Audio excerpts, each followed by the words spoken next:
Well, good evening, everyone. This is your Barefoot Country Cook back in the kitchen again. And tonight I am going to show you how to make some really lovely gluten-free salmon patties. And there's an ingredient there you may not, put into a salmon patty normally, but you can use scallions, which are the green spring onions. I'm going to use a sweet onion, and I'm putting some spinach in these. So let's get started. So you want to have 1 can of salmon, and the salmon's here in the bowl. You want to break it up with your fork, flake it really well, because when you first dump it out of the can, it's like a couple of big pieces, right? So we're going to put that in there. Then we also need, if you can do freshly squeezed lime or lemon juice, by all means, but I'm going to use the lime juice in this recipe. 1 tablespoon of fresh lime. And then I'm also going to have 2 tablespoons of the diced onion. I've already cut that up. That right in there. You can use Dijon mustard in your recipe. I am using honey mustard. Just your generic honey mustard. Pick out your favorite. Just a tablespoon of that. There's 1 tablespoon of that. That's give it a little of a mustardy sweet kind of connotation there. And you want to have 1 large egg beaten. So beating an egg right here in the bowl. Put that in there.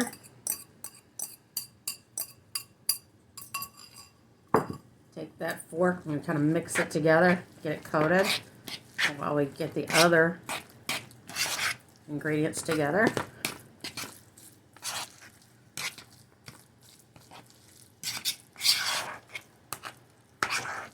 And to that, we're going to add the dill. Dill is great with fish. It's good with chicken, but it's really excellent with fish. And you can use this with any fish. So it's a tablespoon of dill. Preferably fresh. I'm using the dried dill. Just a tablespoon. Seems like a lot of dill, doesn't it? But it takes away that fishy kind of smell, and it gives it a really good taste. There's my tablespoon of dill. Put that to the side. Stir that dill in there so it kind of gets to marinating while it's waiting for the mayonnaise and the breadcrumbs. Now I'm using the my favorite Special K cornflakes crumbs. These are gluten-free. And you can also use panko crumbs. A lot of recipes you'll find will say to use the panko crumbs. And I'm just going it totally gluten-free, and we're going to use those because I know those will get a good taste. And it'll cook up nice. So there's that. And then we're going to do a 1/4 cup mayonnaise and a 1/2 cup of the breadcrumbs.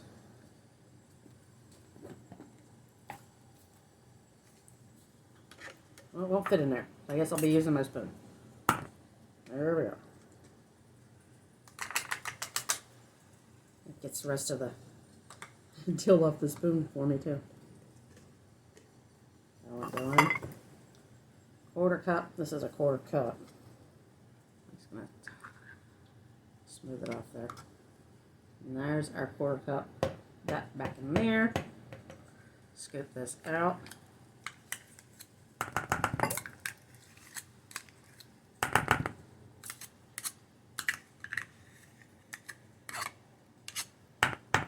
With the lemon juice and the onion, or lime juice, whichever you're going to use, it helps to cut down on the fishy smell. A lot of people don't like to cook fish because they think it makes fishy smell. But if you put something citrusy along with an onion in it, you don't have that. So then we're going to need a 1/2 cup of the cornflake crumbs. There's 1. Whoops, that's a little bit much. Get it back in there. There we go. There's 2. That over there. I'm going to stir this up real good. And the last thing I'm going to add into here is some finely chopped up spinach. So probably the equivalent of about 2 tablespoons of finely chopped spinach. Or you would want to do, you don't have to do the spinach. Instead of the white onion or sweet onion, you can use 2 scallions and include the green part. You definitely want to put the green part in there. So that's got the breadcrumbs. In there, I've got an iron skillet heating on the stove behind me here. And now to finally cut up this spinach, I've taken the stems off and I'm going to grab them from behind where I cut the stems off and just do this little seesaw action here with really fine slices.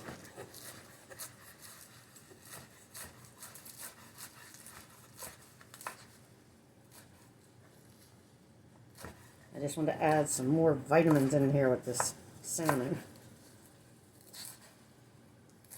And about 2 tablespoons of that.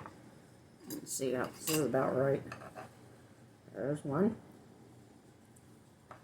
And there's 2. So it's basically 2 tablespoons of just about everything. Except for the mayonnaise. Take my fork and stir that back up.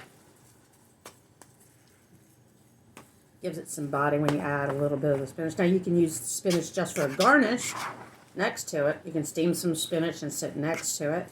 But we're making salmon patties for sandwiches on a sesame bun for when my husband gets home.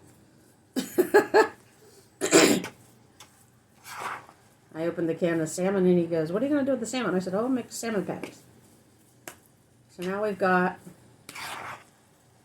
our salmon ready to go to make into patties. And there's a little trick, and I'm going to get this little plate to show you. And that needs to go off. And it is... This was shown to me by one of my cooks when I used to manage a restaurant. And he would make perfect hamburgers every time. And I asked him, like, how do you do that? Well, he took a little 6-inch plate. It was like a little dessert plate. And he used the bottom of it, where it just has a little bit of a ridge. And he would take the meat, like I'm going to do here with this salmon, and get like a golf ball size, right?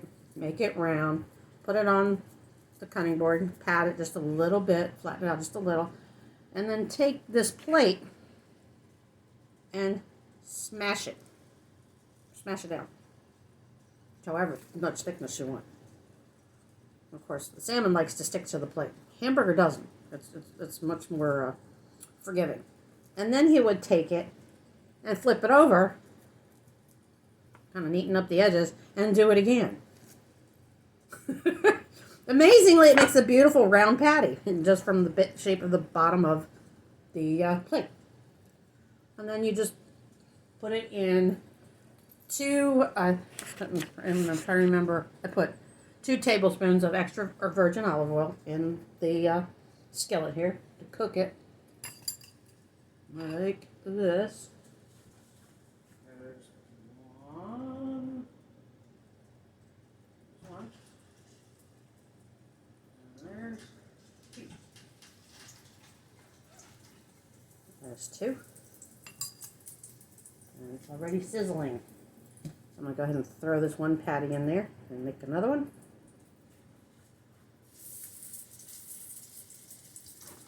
And it's on a medium heat. That's what I've got. I preheated it on a medium heat. Here it goes like from 1 to 8, and I've got it on 4. So I'm going to make these up. Now, I'm only going to make up 3 of these. Yeah. Because this can be frozen. If you've never done that before, you can freeze this. If you have one of those seal-a-meal kind of machines, which I do own one of those, you can freeze this, just as long as you use it within a couple weeks. Any longer than that, and I wouldn't trust it, but it might be fine for a month. But so I'm going to put this in here. And let that one do its thing. Let them get a little golden on one side. I think I better do. I'll do 4. Who knows? My husband might like 2 of them. He's a tall man. He's like 6 foot tall.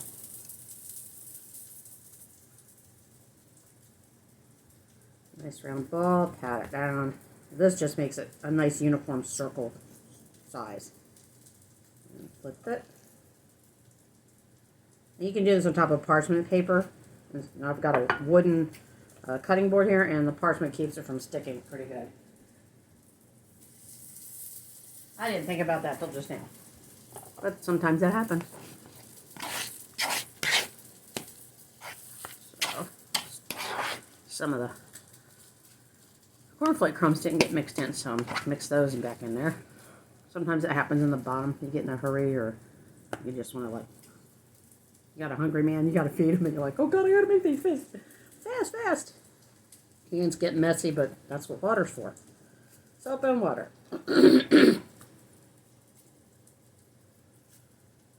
Okay. Now, if you notice, I didn't season these with salt and pepper or anything, because I prefer that the person who's eating it, if they want salt and pepper on it, they can put as much as they want on there or not.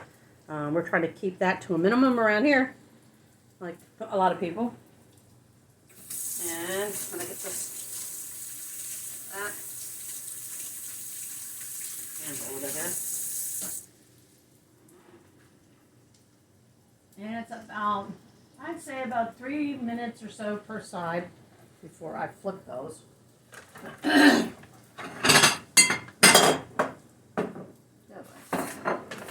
are the sesame buns over here.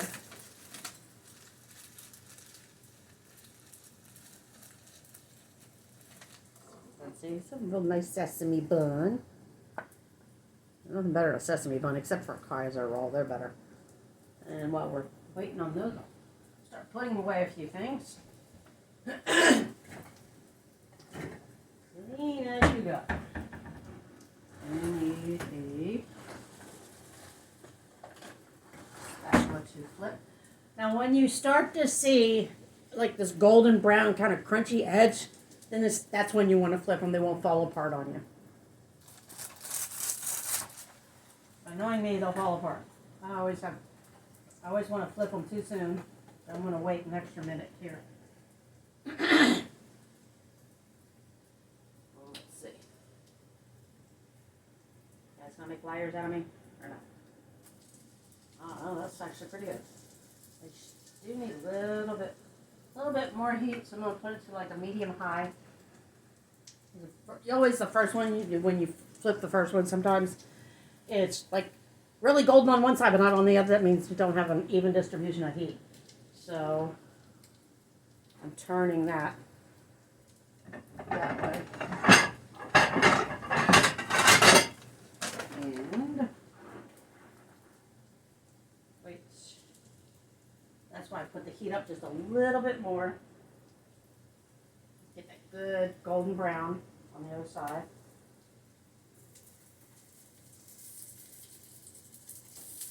Oh, there you go. That looks wonderful.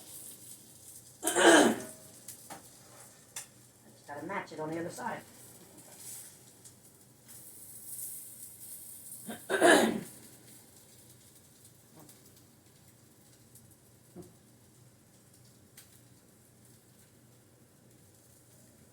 one down a little bit. Yeah, that first one is just like, it needs to cook a little bit. But we're almost ready with these. And I'll put them out on the plate and then I will show you. And that one on the bun there.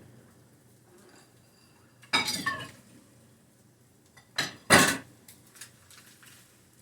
rid of the spinach leaves I didn't use.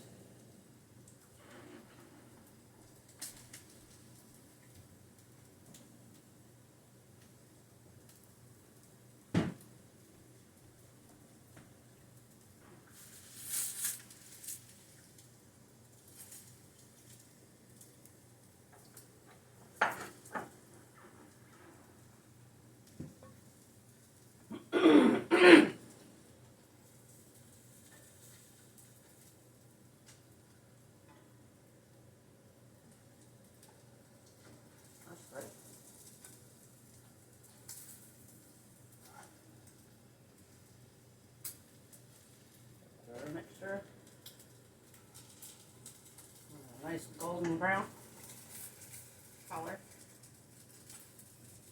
Break them. Can't got in my way. Oh,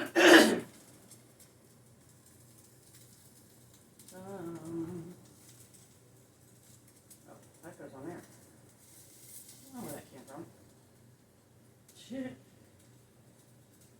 we go.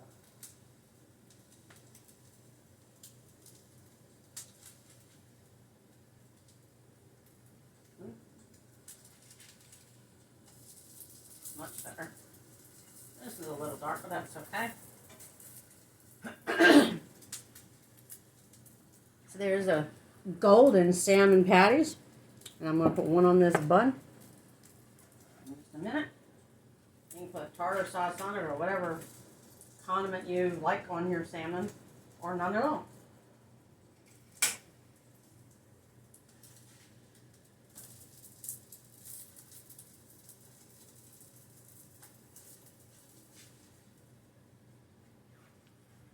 And now some people like to put a little slice of cheese on there. I don't know about fish and cheese, but sometimes a little cheese on a salmon patty is good.